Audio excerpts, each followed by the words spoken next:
Today we're going to review the new guideline for Genitourinary Syndrome of Menopause, also known as GSM. Now this guideline was published April 28, 2025, jointly by the American Urological Association, the Society of Urodynamics, Female Pelvic Medicine and Urogenital Reconstruction, and the American Urogynecologic Society. This guideline provides information to clinicians regarding identification, diagnosis, counseling, and treatment for patients with GSM to optimize symptom control and quality of life while minimizing adverse events.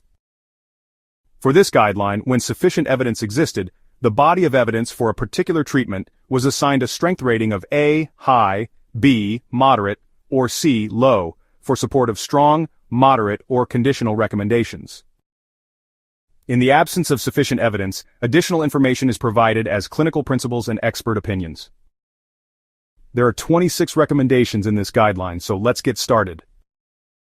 Now, the recommendations in this guideline are divided into categories based on shared decision-making, screening and diagnosis, hormonal interventions, non-hormonal interventions, energy-based interventions, breast and endometrial cancer, endometrial surveillance, and follow-up. Let's start with the first section of this guideline, shared decision-making. Clinicians and patients should engage in shared decision-making, taking into consideration the best available evidence and the patient's expressed values, preferences, and goals of GSM care. This is a clinical principle. Now going into screening and diagnosis recommendations. Clinicians should screen patients at risk for or presenting with signs of GSM for genital, sexual, and/or urinary symptoms using a focused medical, sexual, and psychosocial history. This is a clinical principle. Patients with symptoms of GSM should undergo a genitourinary examination. This is a clinical principle. Clinicians should educate patients with GSM about genitourinary signs and symptoms that result from decreased sex steroid hormones. This is a clinical principle. During evaluation of patients with GSM, clinicians should assess for coexisting genitourinary conditions, utilizing additional testing or referral when appropriate. This is a clinical principle. In patients with GSM and psychosocial and/or sexual health concerns, clinicians may refer to a credentialed therapist. This is an expert opinion. In patients with GSM and pelvic floor dysfunction, clinicians may refer to a physical therapist specializing in pelvic floor conditions. This is an expert opinion. For hormonal interventions recommendations, clinicians should offer the option of local low-dose vaginal estrogen to patients with GSM to improve vulvovaginal discomfort, irritation, dryness, and/or dyspareunia. This is a strong recommendation, evidence level C. Clinicians should offer the option of vaginal dehydroepiandrosterone or DHEA to patients with GSM to improve vulvovaginal dryness and/or dyspareunia. This is a moderate recommendation, evidence level C. Clinicians may offer the option of osbimyphene to patients with GSM to improve vulvovaginal dryness and/or dyspareunia.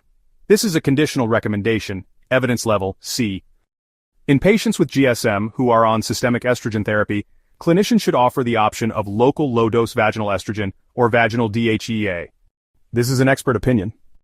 In patients with GSM and comorbid genitourinary conditions such as overactive bladder, clinicians may offer the option of local low-dose vaginal estrogen to improve genitourinary symptoms.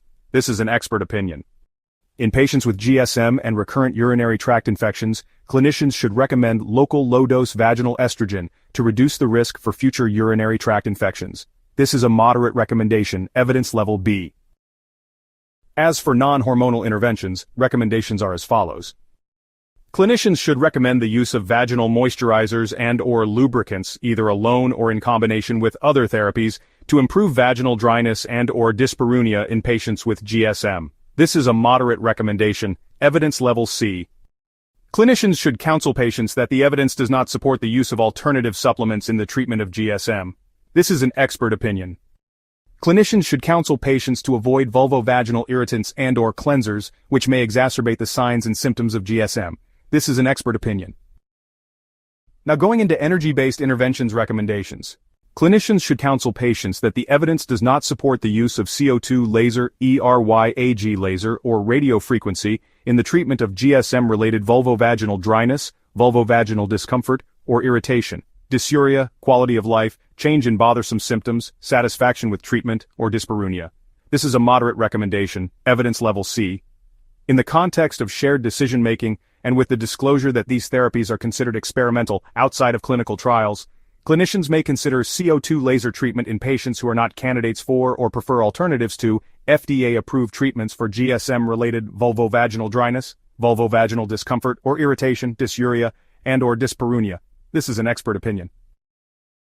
For breast and endometrial cancer, clinicians should inform patients of the absence of evidence linking local low-dose vaginal estrogen to the development of breast cancer. This is an expert opinion.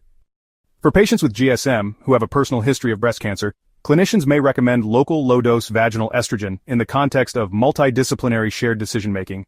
This is an expert opinion. Clinicians should counsel patients with GSM that neither vaginal DHEA nor ospemifene increase the risk for breast cancer. This is an expert opinion. Clinicians should counsel patients with GSM that local low-dose vaginal estrogen does not increase the risk for endometrial hyperplasia with atypia or endometrial cancer. This is a moderate recommendation, evidence level C. Clinicians should counsel patients with GSM that neither vaginal DHEA nor ospemifene increase the risk for endometrial hyperplasia with atypia or endometrial cancer. This is a moderate recommendation, evidence level C. In endometrial surveillance, clinicians should not perform endometrial surveillance in patients with GSM solely due to their use of local low-dose vaginal estrogen, vaginal DHEA, or ospemifene. This is an expert opinion. And last, the recommendations for follow-up include: after initiation of treatment, clinicians should reassess patients with GSM to monitor response. This is a clinical principle. Clinicians should counsel patients receiving therapy for GSM that long-term treatment and follow-up may be required to manage signs and symptoms. This is a clinical principle. So there you have it. This has been a recap of the new Genitourinary Syndrome of Menopause guideline published by the American Urological Association, the Society of Urodynamics, Female Pelvic Medicine and Urogenital Reconstruction, and the American Urogynecologic Society. For more information on this guideline or to access the summary or other resources, visit us online at guidelinescentral.com or download the Guideline Central mobile app available on iOS and Android devices. This has been a Guideline Central production, and we'll see you very soon for the next one.